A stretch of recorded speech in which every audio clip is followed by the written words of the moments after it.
Assalamualaikum warahmatullahi wabarakatuh. Kembali lagi bersama kita di YouTube channel Official Mekanik Bosok ya. Nah, kita kali ini akan membahas tentang karburator. Nah, di sini kita akan membahas kalian kesalahan dalam penyetingan yang namanya karburator racing ya. Di sini untuk komponen-komponen karburator itu sangat banyak guys ya. Kesalahan yang sering terjadi, kalian hanya berpatokan sama spuyer, pilot jet dan main jet ya. Jadi kalian pasti ketika membeli karbu dipasang yang kalian pikirkan hanya komponen pilot jet dan main jet. Padahal dalam karburator itu banyak sekali yang namanya komponen. Ada skep, ada jarum, head nozzle ya, dan juga nozzle ya, dan setelan angin. Jadi komponen karburator itu tidak hanya pilot jet dan main jet. Itu kesalahan kalian dalam penyetingan yang namanya karburator ya. Kan kalau mikirnya RPM bawah berebet ya, gak mau langsam, ataupun RPM bawah kebasahan, jadinya kalian itu setting pilot jetnya dikecilkan.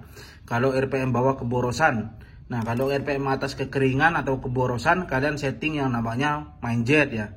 Itu salah. Karena di sini kita bahas dulu ya. Untuk yang namanya spuyer pilot jet ini berfungsi saat posisi motor idle atau posisi motor langsam stasioner ya. Kita terapkan di karbu. Ketika posisi motor stasioner, di sini yang namanya skep menutup rapat pada bagian flow.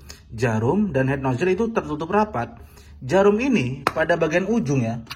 Pada bagian ujung jarum. Nah, jarum menutup aliran suplai bahan bakar yang dari main jet. Jadi yang bekerja saat posisi idle sama stasioner itu hanya pilot jet.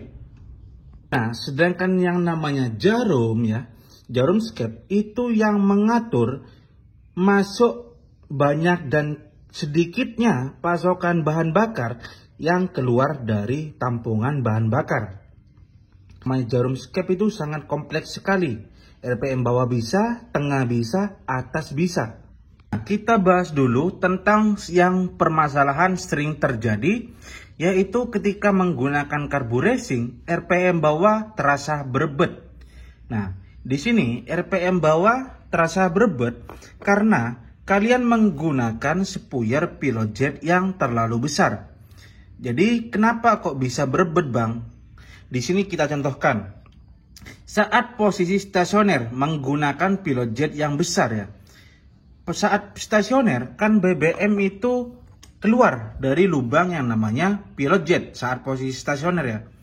Nah, di sini karena kelebihan ukuran pilot jet terlalu besar, di sini tertumpuk yang namanya pasokan bahan bakar di sini ya. Nah, ketika kalian langsung gas karbunya, skepnya terangkat, ditahan, itu terasa berebet ya karena di sini pilot jet yang kalian gunakan kebesaran. Di sini terjadi penumpukan pasokan bahan bakar. Biasanya kalau untuk settingan karbu yang pas, di sini pasti kering saat stasioner. Digas pun anti ngok, anti berebet ya. Juga permasalahan ngeses itu bisa terjadi karena saat posisi stasioner itu terlalu basah ya guys. Itu sudah mencangkup yang namanya RPM berebet dan ngeses. Nah, kebalikannya. Ketika posisi pilot jet yang kalian gunakan itu kecil ya, biasanya untuk masalah stasioner langsam normal-normal saja bisa guys ya. Karena di sini terlalu kering tanpa adanya bahan bakar. Jadi posisi langsamnya oke. Tetapi ketika kalian gas ya, kalian buka skep, itu terasa gasnya RPM-nya bandang atau gasnya lambat turun.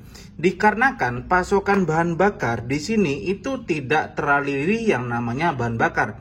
Jadi terlalu kering sehingga itu terjadi suatu bandang ya.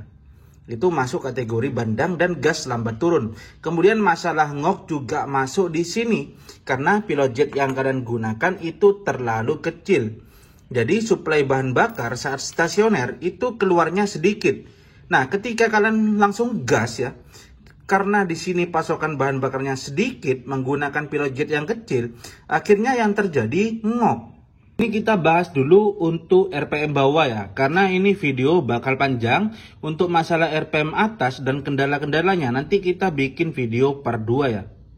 Loh mas, gimana sih kalau pakai pilot jet kecil itu bandang, gas lambat turun, ngok. Tetapi kalau pakai pilot jet besar, berebet kebasahan, ngeses.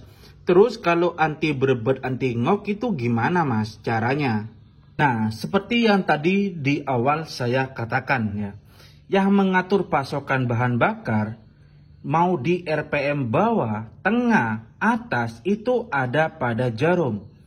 Nah, kenapa setiap saya bikin video, saya bilang, kunci utama dari keberhasilan karbu itu bukan dari pilot jet dan main jet. Itu hanya penunjang. Untuk kunci utama keberhasilannya ada pada jarum. Karena jarum itu mengatur yang namanya pasokan volume bahan bakar yang akan dikeluarkan di karbu. Ya. Jadi kenapa setiap karbu yang saya tuning atau saya jual karbu jadi ya, pasti untuk jarumnya dari standar bawaan karbunya kita customkan guys ya. Nah, di sini kita contohkan aja ketika menggunakan pilot jet yang terlalu besar. Biasanya kalau pilot jet yang terlalu besar itu kan berebet kebasahan. Ya kita tinggal atur ulang aja pada jarum ya. Ketika mau digas ya, profil jarum ini gemuk di RPM bawah. Kan ini kalau mainnya posisi stasioner itu di pilot jet. Nah, sedangkan di RPM bawah itu di jarum di bagian titik sini. Jadi kan seperti ini guys ya. Ilustrasikan ini aja head nozzle ya.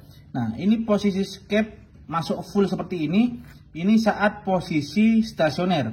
Nah, ketika di RPM atas dengan pilot jet yang sudah pas, semisal pakai 40 ya pilot jetnya. Sedangkan kalian jarum masih menggunakan jarum standar dari bawaan karbunya. Yang notabene di sini profilnya terlalu kurus. Jadinya pasokan bahan bakar itu keluarnya juga ngikut keluar dari lubang-lubang head nozzle. Makanya kenapa itu di RPM bawah berebet ya. Nah, makanya kita customkan jarum untuk profil RPM bawah itu sedikit lebih gemuk dari bawaan karbu jarum PWK-nya. Nah, ketika digas ya, yang tadinya pakai jarum standar bawaan PWK-nya itu berebet, akhirnya kita perbesar jarumnya, kita bikin profil lebih gemuk. Nah, yang terjadi ya kan pasokan bahan bakar itu tidak naik ke atas ngikut karena profil jarum ini gemuk. Ketika digas ya lancar-lancar aja guys ya. Cukup di situ ya video tentang permasalahan karbu ngeses, berebet, ngok, gas lambat turun dan bandang ya. Nah, di situ tentang cara saya sendiri meriset karburator ya. Tetapi banyak cara lain. Ketika saya melihat di YouTube banyak yang garap-garap karbu, itu metodenya lain guys. Ada yang di sini dicowak cutaway-nya ya supaya RPM bawahnya itu tidak terlalu basah. Di sini cutaway-nya dicowak supaya suplai angin itu lebih banyak. Itu ada juga. Di sini juga ada head nozzle-nya dicowak ya.